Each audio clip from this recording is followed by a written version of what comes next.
now is Michael Malice, who's an American author and podcaster. Michael, thanks ever so much for joining us on the show. Can I get your reaction to this? Are you surprised that Joe Biden has dropped out? I'm surprised a little bit that he's lasted this long. I'm frankly giddy because for those of us like you, Andrew, who enjoy political comedy, we're going to have an enormously happy next couple of months. This is just going to be a glorious time for us. But a lot of the rumours were that he couldn't step down because he didn't want to leave Kamala Harris at the helm because she cannot win, because she is too unpopular even amongst Democrat voters.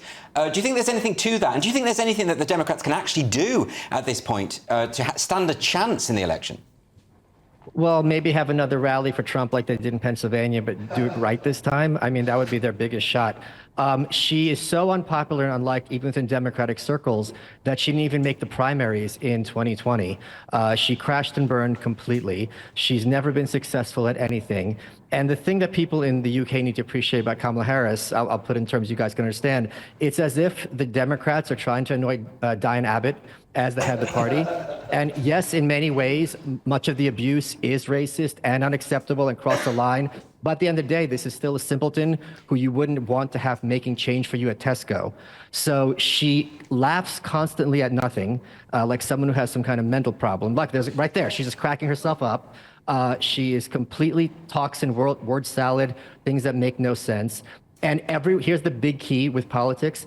Everyone who's worked for her runs away screaming from that office and then leaks to the press about what a nightmare she is to work for, as opposed to someone like Hillary Clinton, who everyone is extremely loyal to. So this is going to be a great few months, not to mention the fact, Andrew, just like when Boris Johnson stepped down and the Tories had their election to who replaced him, there were 6 candidates, you had the debates.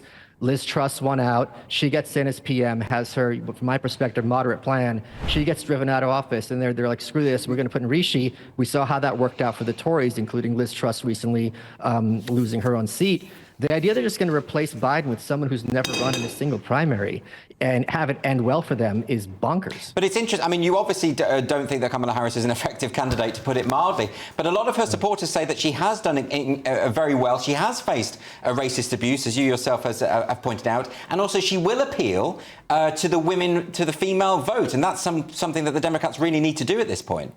That's completely incorrect. So this female suburban vote will absolutely turn against her for several reasons. She supported the rioters in 2020. She donated to that defense fund where people were being arrested for burning down cities, number one. And number two, there was a case called Jussie Smollett, which some of your viewers might be familiar with. Some guy an actor was walking around in Chicago in freezing weather, claimed he was attacked and almost lynched, Chicago being a very leftist city here in the States. It was later turned out to be a complete hoax. He almost went to jail, or I think he went to jail briefly, and she supported him. So when it comes to suburban issues like crime and DEI and things like that, she's on the hard left like Diane.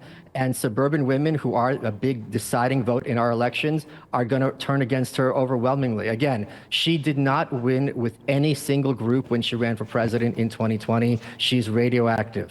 OK, I just want to bring in Charlie Peters on that point. What do you make of that, Charlie? Well, there's been lots of commentary about whether or not Kamala Harris will appeal to a broader base in the United States, whether or not she will actually be the Democratic nominee ahead of this convention next month.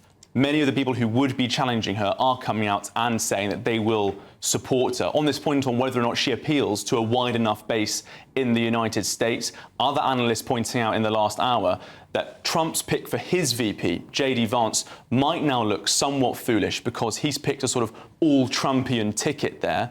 J.D. Vance appeals to natural Trump supporters, whereas now with Kamala Harris as the presidential nominee for the Democrat side, they could appeal to someone who might challenge someone who's keener on Trump politics, Trump economic calls, but doesn't buy into the full picture. Michael, can I ask you about that? And in terms of J.D. Vance, do you now think that J.D. Vance, as Charlie has indicated there, might not have been the best pick given the new circumstances? No, I completely disagree because we don't have to speculate. There have been polls run for months now about if it was Kamala Harris versus Trump or Biden versus Trump. And I think in 80% of the polls, she was already behind Biden. Now, the more this woman talks, the more people get to know her, the less they like her. We saw this in 2020 when she ran for president. So in many cases, the vice presidential candidate is irrelevant, but I cannot wait. If you thought the debate between Biden and Trump was a disaster for Biden, wait until you have this doddering idiot facing him. And the fact that he's learned to discipline himself and bite his tongue when there's opportunities for him to be kind of aggressive, and in previous times people regard him as kind of buffoonish, is just an epic opportunity for the Republican Party.